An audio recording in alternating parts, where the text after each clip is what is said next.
നമസ്കാരം. പാഠശാലയുടെ മറ്റൊരു വീഡിയോയിലേക്ക് എല്ലാവർക്കും സ്വാഗതം.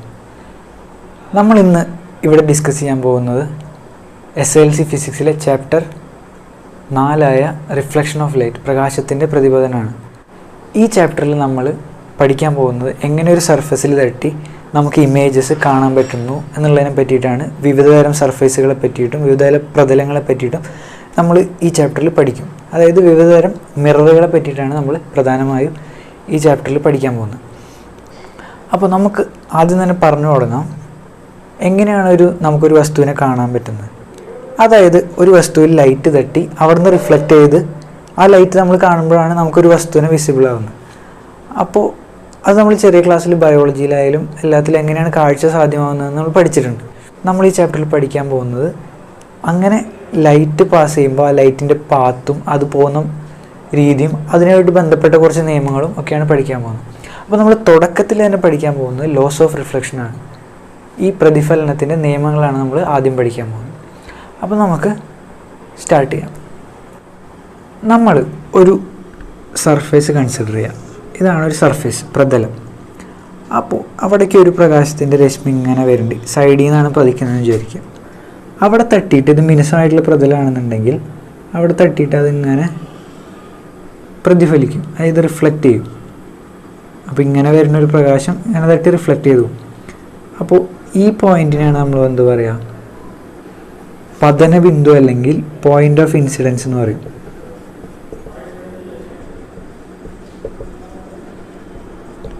പോയിന്റ് ഓഫ് ഇൻസിഡൻസ് അല്ലെങ്കിൽ പതന ബിന്ദു എന്ന് പറയും. അപ്പോൾ ഇവിടെ നിന്ന് ആ പ്രതലത്തിൽ നമ്മളൊരു ലംബമായിട്ട് പെർപെൻഡിക്കുലറായിട്ടൊരു വര വരയ്ക്കുക. അതിനെ നമ്മൾ നോർമൽ എന്ന് പറയും, അല്ലെങ്കിൽ ലംബം എന്ന് പറയും. അപ്പോൾ ഇതാണ് നമ്മുടെ സർഫേസ്, പ്രതലം. അപ്പോൾ ഈ വരുന്ന റേനെ നമ്മൾ എന്ത് പറയും, ഇൻസിഡൻറ്റ് റേ എന്ന് പറയും. ഇൻസിഡൻറ്റ് റേ അല്ലെങ്കിൽ പതനരശ്മി എന്ന് പറയും. ഈ അതുപോലെ തട്ടിയിട്ട് പ്രതിഫലിച്ച് പോകണതിന് എന്ത് പറയും, പ്രതിപതന രശ്മി, അല്ലെങ്കിൽ എന്താ പറയുക, ഇംഗ്ലീഷിൽ പറയുകയാണെങ്കിൽ റിഫ്ലക്റ്റഡ് റേ എന്ന് പറയും. അപ്പം എന്തൊക്കെയാണ്, ഇൻസിഡൻറ്റ് റേ, പതനരശ്മി, അതുപോലെ reflected ray, point of incidence, പതനബിന്ദു എന്ന് പറയും. ഇത് നോർമൽ, ലംബം എന്നും പറയും. ഇത്രയും കാര്യങ്ങളാണ് ഒരു റിഫ്ലക്ഷനിൽ ബേസിക് ആയിട്ട് നമ്മൾ അറിഞ്ഞിരിക്കേണ്ട കുറച്ച് ടേംസ്. അതുപോലെ ഈ ലംബവും ഇൻസിഡൻറ്റ് റേയും തമ്മിലുണ്ടാക്കുന്ന ആംഗിളിനെ നമ്മൾ I എന്ന് പറയും, രേഖപ്പെടുത്തും. അതുപോലെ ലംബവും റിഫ്ലക്റ്റഡ് റേയും തമ്മിലുണ്ടാക്കുന്ന ആംഗിളിനെ R എന്ന് പറയും. അപ്പോൾ ഈ ആംഗിളിനെ നമ്മൾ എന്ത് പറയാം, പതനകോൺ എന്ന് പറയും, അല്ലെങ്കിൽ എന്താ പറയുക, ആംഗിൾ ഓഫ് ഇൻസിഡൻസ് എന്ന് പറയും.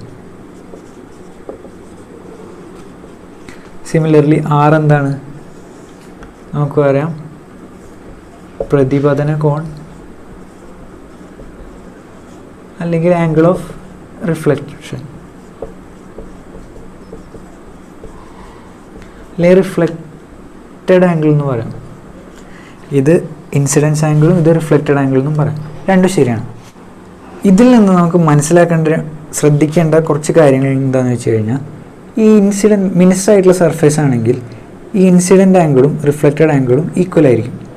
അതായത് I എന്ന് പറഞ്ഞ ആംഗിളും R എന്ന് പറഞ്ഞ ആംഗിളും ഈക്വൽ ആയിരിക്കും. എങ്ങനെയാണെങ്കിൽ ഇതൊരു മിനുസമുള്ള സർഫേസ് ആണെങ്കിൽ. പിന്നൊരു കാര്യമുള്ളത്, ഈ രശ്മിയും അതായത് ഈ റേയും അതുപോലെ റിഫ്ലക്റ്റഡ് റേയും നോർമലും ഒരേ പ്ലെയിനിലായിരിക്കും.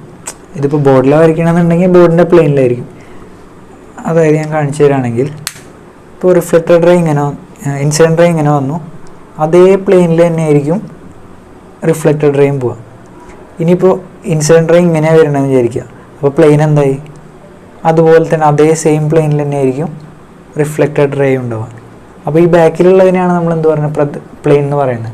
അതേ പ്രതലത്തിൽ തന്നെ ആയിരിക്കും, അതേ തലത്തിൽ തന്നെ ആയിരിക്കും എല്ലാ റേസും ഉണ്ടാവുക. അതായത് ഇൻസിഡൻറ്റ് റേയും റിഫ്ലക്റ്റഡ് റേയും ലംബവും അതായത് നോർമലും സെയിം പ്ലെയിനിലായിരിക്കും.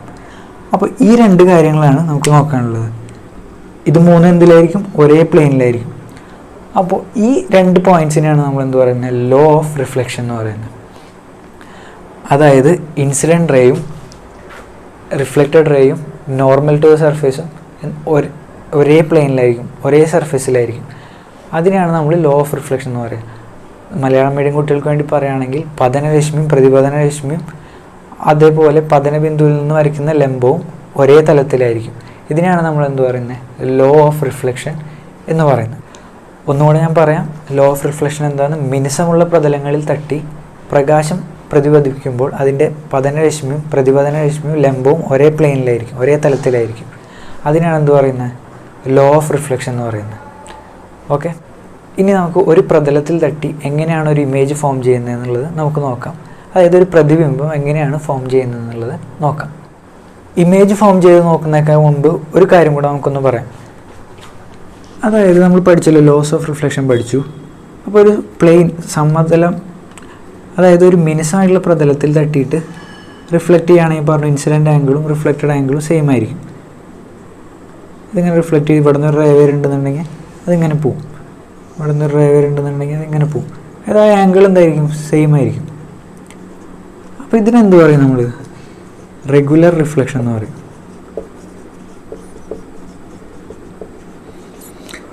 അല്ലെങ്കിൽ എന്താ പറയാം, ക്രമ പ്രതിപതനം എന്ന് പറയും. ഇനി ഇപ്പോൾ ഈ സർഫസ് മിനുസല്ലാന്ന് വിചാരിക്കുക, അതായത് റെഗുലർ ആയിട്ടുള്ളൊരു സർഫസ് ആണെന്ന് വിചാരിക്കും, ഇങ്ങനെയൊക്കെ. അപ്പോൾ എന്ത് സംഭവിക്കും, നമുക്ക് ഇതുവഴി നമുക്ക് ഇമേജ് കാണാൻ പറ്റും. അതായത് ഇങ്ങനത്തെ ഒരു റിഫ്ലക്ഷനിൽ നിന്ന് മാത്രമേ നമുക്ക് ഇമേജ് കിട്ടുള്ളൂ. ഇനി സർഫേസ് റെഗുലർ അല്ല എന്ന് വിചാരിക്കുക, ഒരു ഇറഗുലർ ആയിട്ടുള്ളൊരു സർഫേസ് ആണെന്ന് വിചാരിക്കുക. അങ്ങനെയാണെങ്കിൽ എങ്ങനെയായിരിക്കും പോവുക, ചിലപ്പോൾ ഇവിടെ തട്ടിയിട്ട് റേ ഇങ്ങോട്ട് പോവും, അതുപോലെ ഇവിടെ നിന്ന് റേ വരുന്നുണ്ടെങ്കിൽ ചിലപ്പോൾ ഇങ്ങോട്ട് പോവും. നമുക്കൊന്നും പറയാൻ പറ്റില്ല ഇങ്ങനെയാകും പോകുന്നുണ്ടാവുക. സർഫേസ് പ്ലെയിൻ ഇല്ലാത്തതുകൊണ്ട് ഇറഗുലറായിട്ട് റിഫ്ലക്റ്റ് ചെയ്യും. അപ്പോൾ ഇങ്ങനത്തെ റിഫ്ലക്ഷൻ എന്ന് പറയും, ഇറഗുലർ റിഫ്ലക്ഷൻ എന്ന് പറയും.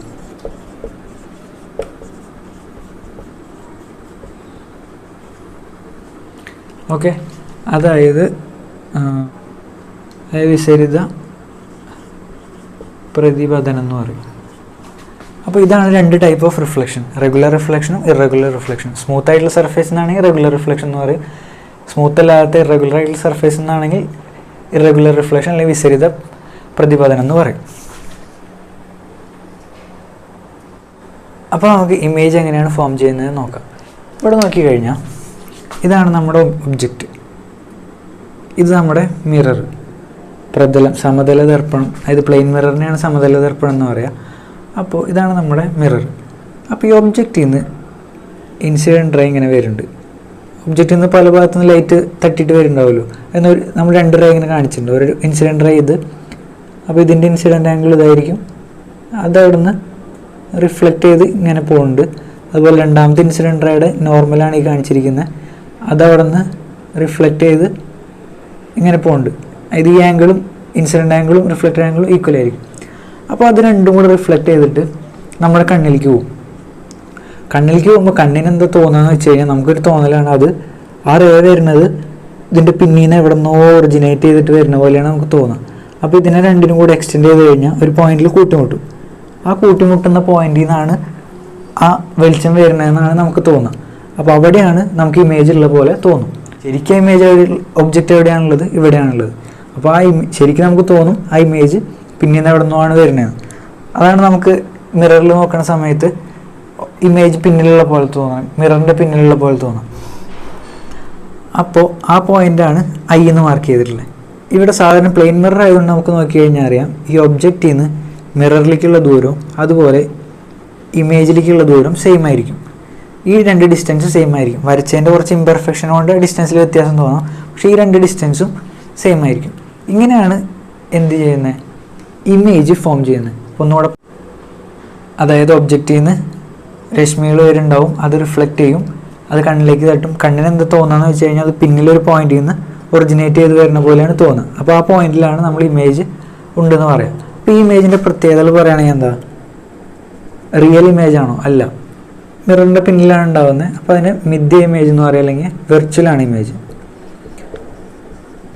സൈസ് സെയിം ആയിരിക്കും, ഒബ്ജക്റ്റിൻ്റെ അതേ സൈസിൽ തന്നെയാണ് നമുക്ക് കാണും, കാരണം പ്ലെയിൻ മിററാണ്. പിന്നെന്താ, ഈ രണ്ട് ഡിസ്റ്റൻസ് ഈക്വലാണ്. ഇതൊക്കെയാണ് ഇതിൻ്റെ പ്രത്യേകത. ഇൻവെർട്ടഡ് ഒന്നല്ല, സ്ട്രെയിറ്റ് ഇമേജ് തന്നെ ആയിരിക്കും, നേരെയുള്ള ഇമേജ് ആയിരിക്കും. അപ്പോൾ ഇത്രയാണ് റിഫ്ലക്റ്റ് ചെയ്ത് കിട്ടുന്ന ഇമേജിൻ്റെ പ്രത്യേകതകൾ. അപ്പോൾ ഇനി നമുക്ക് അടുത്തൊരു ടോപ്പിക്കുള്ള എന്താ വെച്ച് കഴിഞ്ഞാൽ മൾട്ടിപ്പിൾ റിഫ്ലക്ഷൻസ് ആണ്. അതായത് ആവർത്തിത പ്രതിഫലനം എന്ന് പറയും. അപ്പോൾ ഇനി ആ ടോപ്പിക്ക് നമുക്ക് നോക്കാം. ഇപ്പോൾ നമ്മൾ എന്താ കണ്ടത്, ഒരു റിഫ്ലക്ഷൻ മാത്രമേ സംഭവിക്കുള്ളൂ, ഒരു പ്രതലത്തിൽ മാത്രം റിഫ്ലക്ഷൻ സംഭവിച്ചത് നമുക്ക് കാണുന്നു. ഇനി ഒരു ഒബ്ജക്റ്റ് തന്നെ കുറേ സ്ഥലത്ത് തട്ടിയിട്ട് പ്രതിഫലിച്ച് നമ്മളിലേക്ക് വരികയാണെങ്കിൽ എങ്ങനെയായിരിക്കും ഇമേജ് ഫോം ചെയ്യുക എന്നുള്ളതാണ് അടുത്ത ടോപ്പിക്. അപ്പോൾ നമുക്ക് ആവർത്തന പ്രതിപതനം നോക്കാം, അതായത് മൾട്ടിപ്പിൾ റിഫ്ലക്ഷൻ നോക്കാം. ആവർത്തിത പ്രതിപതനം എന്ന് പറഞ്ഞു കഴിഞ്ഞാൽ ഈ മൾട്ടിപ്പിൾ റിഫ്ലക്ഷൻ എന്ന് പറഞ്ഞു കഴിഞ്ഞാൽ അതായത് ചിലപ്പോൾ ഒന്നിലധികം സർഫസുകൾ ഉണ്ടാവുക. അപ്പോൾ ഒരേ ഒബ്ജക്റ്റ് തന്നെ ആ സർഫസുകളിലൊക്കെ തട്ടി പ്രതിഫലിക്കും, നമുക്ക് അപ്പോൾ ഒന്നിലധികം ഇമേജസ് കാണാൻ പറ്റും. അപ്പോൾ അതിനെയാണ് നമ്മൾ മൾട്ടിപ്പിൾ റിഫ്ലക്ഷൻ അല്ലെങ്കിൽ ആവർത്തന പ്രതിപതനം എന്ന് പറയുന്നത്. അപ്പോൾ നിങ്ങൾ ഈ തന്നിരിക്കുന്ന ചിത്രത്തിലൊന്ന് ശ്രദ്ധിക്കുക. അവിടെ 2 മിററുകളുണ്ട്, അത് പെർപെൻഡിക്കുലറായിട്ടാണ് ക്രമീകരിച്ചിരിക്കുന്നത്.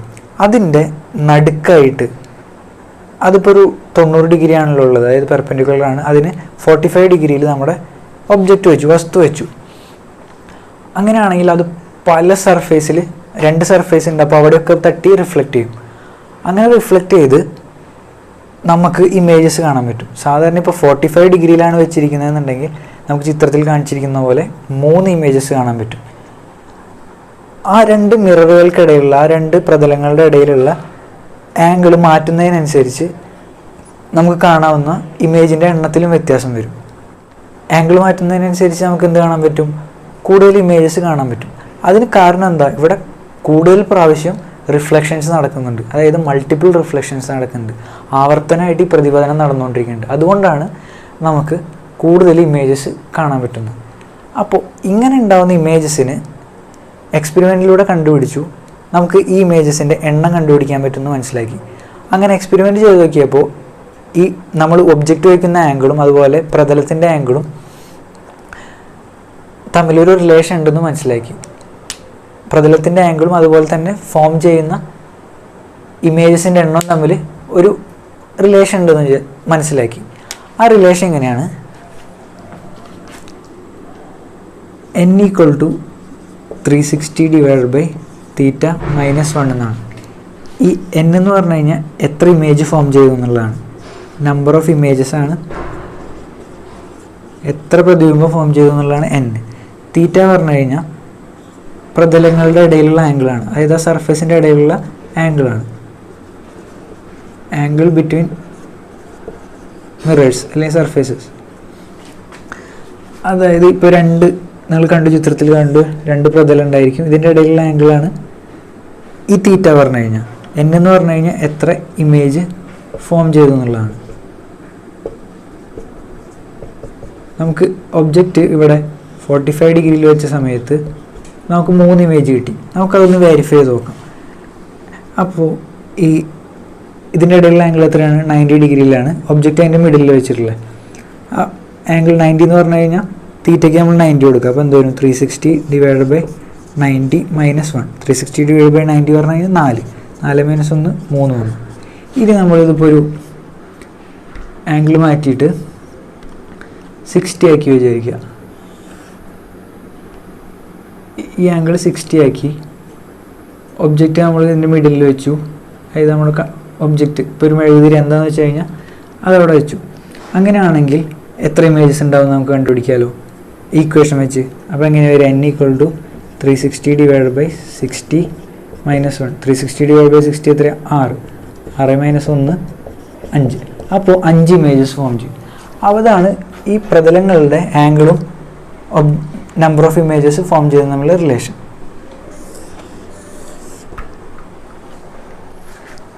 അപ്പോൾ നമ്മൾ ഈ ക്ലാസ്സിൽ എന്തൊക്കെ പഠിച്ചു, നമ്മൾ ലോസ് ഓഫ് റിഫ്ലക്ഷൻ പഠിച്ചു, അതായത് പ്രതിഫലനത്തിൻ്റെ നിയമങ്ങളെ പറ്റി പഠിച്ചു. അതുപോലെ തന്നെ റെഗുലർ റിഫ്ലക്ഷൻ, ഇറഗുലർ റിഫ്ലക്ഷൻ പഠിച്ചു. അതുപോലെ മൾട്ടിപ്പിൾ റിഫ്ലക്ഷനെ പറ്റിയിട്ടും പഠിച്ചു. ഈ 3 കാര്യങ്ങളാണ് നമ്മൾ പ്രധാനമായിട്ട് ഈ വീഡിയോയിൽ കവർ ചെയ്തത്. അപ്പോൾ ഇത്രയാണ് നമ്മുടെ ഇന്നത്തെ വീഡിയോ. വീഡിയോ ഇഷ്ടപ്പെട്ടു എന്നുണ്ടെങ്കിൽ വീഡിയോ ലൈക്ക് ചെയ്യുക, അതുപോലെ തന്നെ കൂട്ടുകാരിലേക്ക് ഷെയർ ചെയ്യുക, സബ്സ്ക്രൈബ് ചെയ്യാനും മറക്കരുത്. എന്തെങ്കിലും ഡൗട്ട് ഉണ്ടെന്നുണ്ടെങ്കിൽ കമൻറ്റ് ചെയ്യുക. Thank you.